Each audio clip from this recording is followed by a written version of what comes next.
Lundi 2 mars 2026, mesdames et messieurs, merci de nous accueillir chez vous. Cette édition débute à Fatick. Depuis près de 10 ans, les habitants de l'arrondissement de Fimela et des îles environnantes peinent à accéder à l'eau potable entre robinet à sec et puis tari. Les populations vivent un véritable calvaire aux lourdes conséquences sur l'ensemble des secteurs d'activité. Pour la énième fois, elles ont organisé un rassemblement afin de se faire entendre. Compte rendu Ndeya Missar. Les habitants de l'arrondissement de Fimela se sont mobilisés au sein d'un collectif pour mettre fin à la pénurie d'eau qui dure depuis des années. Un rassemblement a été organisé à Palmarin, la commune la plus touchée. L'arrondissement a soif, mais peut-être que Palmarin a beaucoup plus soif que les autres. Donc quand il n'y a pas d'eau, c'est toutes les activités économiques qui sont paralysées. Nous n'avons plus d'eau. Les femmes, s'il y a les quelques gouttes qui coulent, on ne peut les avoir qu'entre minuit et 4 heures du matin. Et c'est pour une petite partie du village de Ngalou. C'est l'économie de Palmarin qui est paralysée par le manque d'eau.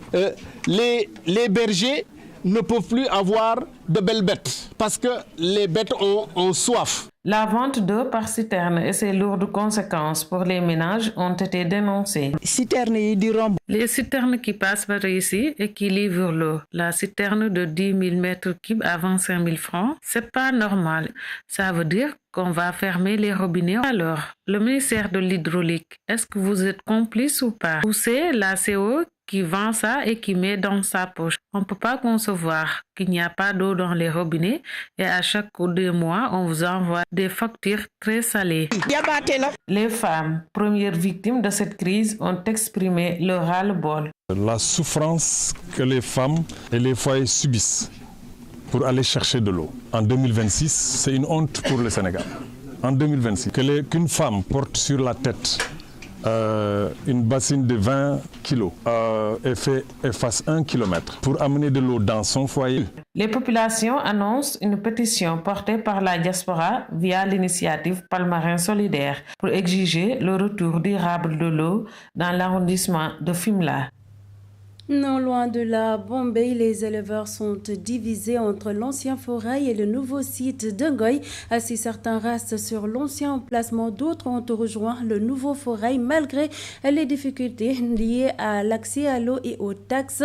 La municipalité d'Ngoy assure travailler à des solutions pour améliorer les conditions des éleveurs. Malik Ning. Vendredi, les éleveurs de Bambi étaient en queue de poisson. Si les uns ont préféré rester dans l'ancien forail, les autres ont inauguré le forail de Ngoye. Le maire de Ngoye a construit pour nous ce forail. Vraiment, nous sommes très satisfaits. Pour une première fois, nous voyons des éleveurs venir de tous les coins du pays. Nous invitons donc tout le monde à venir nous rejoindre ici. Ces éleveurs nous décrivent l'accessibilité de ce nouveau forail malgré le manque d'eau. Le forail est accessible, comme vous pouvez le voir. Il y a tout ici, des arbres, une mosquée et des toilettes. Nous avons seulement un petit problème, c'est l'eau. Il y a 2 robinets, mais ce n'est pas suffisant. Nous avons besoin de plus d'eau et d'autres robinets. La municipalité d'accueil se dit soucieuse de ce problème et promet de trouver rapidement des solutions. Voilà, donc il paraît que la vanne, donc, en tout cas, il alimente le foie était fermé et celui qui se charge donc de la mettre en œuvre avait un point oublié.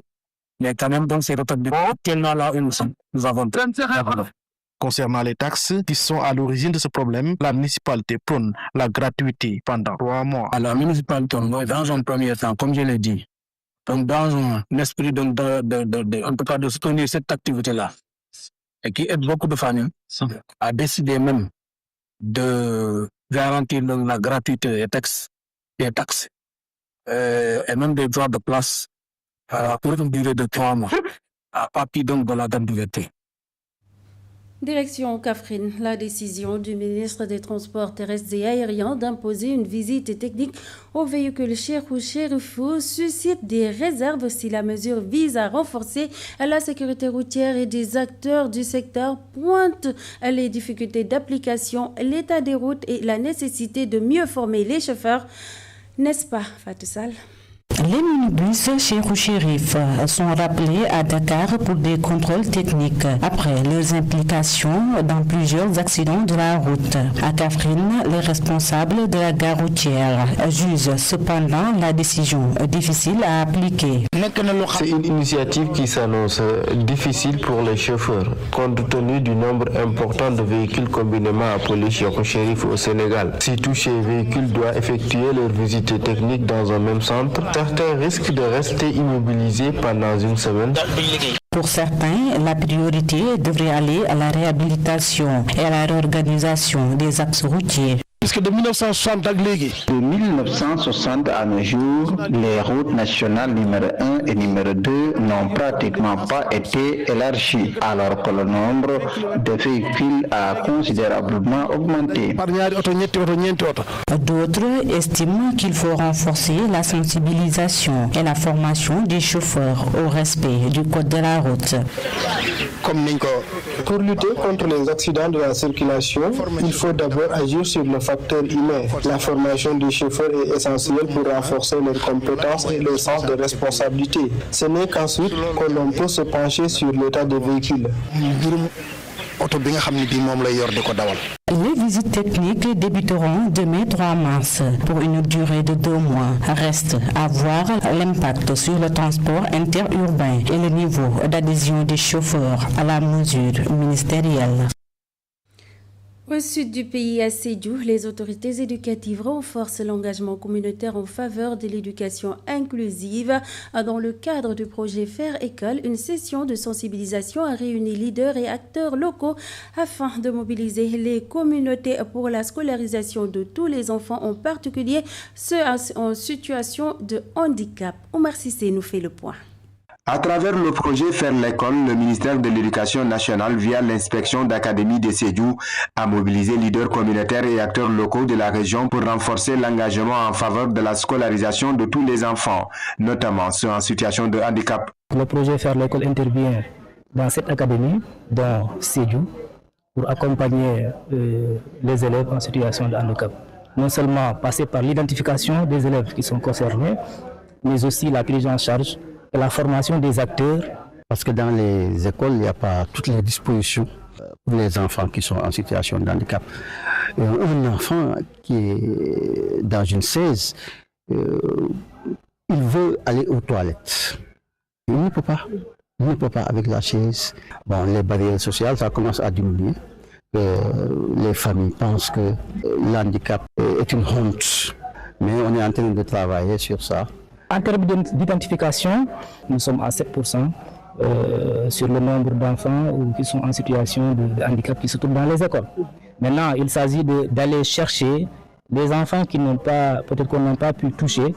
Dans la région de Sédhiou, malgré les efforts, certains enfants restent encore en marge du système éducatif. Manque d'informations, pesanteur sociale ou difficulté d'accessibilité freinent parfois leur inscription et leur maintien à l'école. Il est prévu que les imams, dans les khutbahs, sensibilisent les fidèles. Parce que notre religion promeut l'éducation pour tous.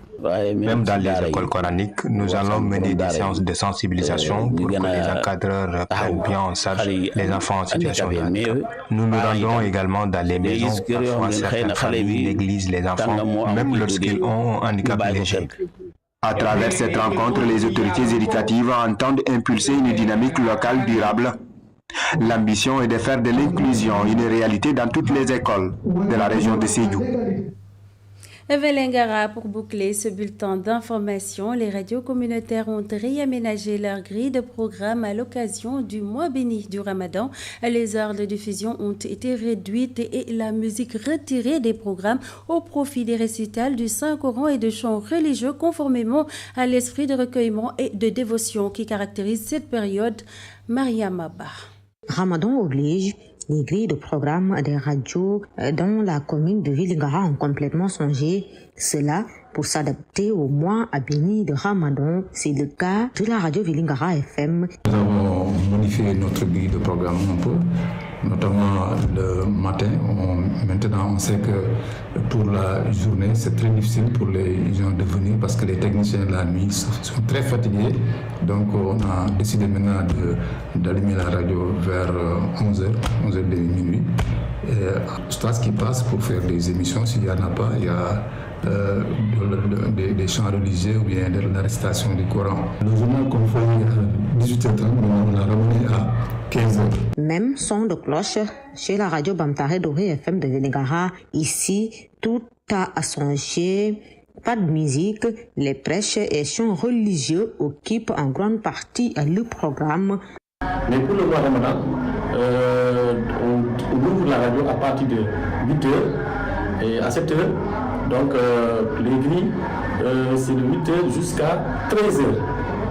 Là aussi, c'est réservé aux religieux. À Saoudi FM, la radio n'émet que le soir. Tout ce qui se fait rime avec Ramadan. Pendant le Ramadan, on allume à partir de 16h30. Voilà, donc on a aménagé vraiment nos guides de programme. On a diminué aussi les heures d'ouverture. On a suspendu la musique, le folklore, on a suspendu.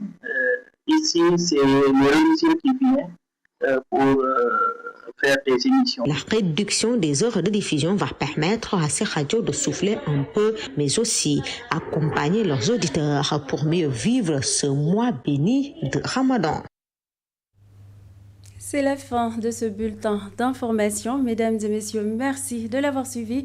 Restez avec nous. L'information continue sur www.uracsenegal.sn et juste après moi, la version polar de toutes ces actualités. Portez-vous bien. Au revoir.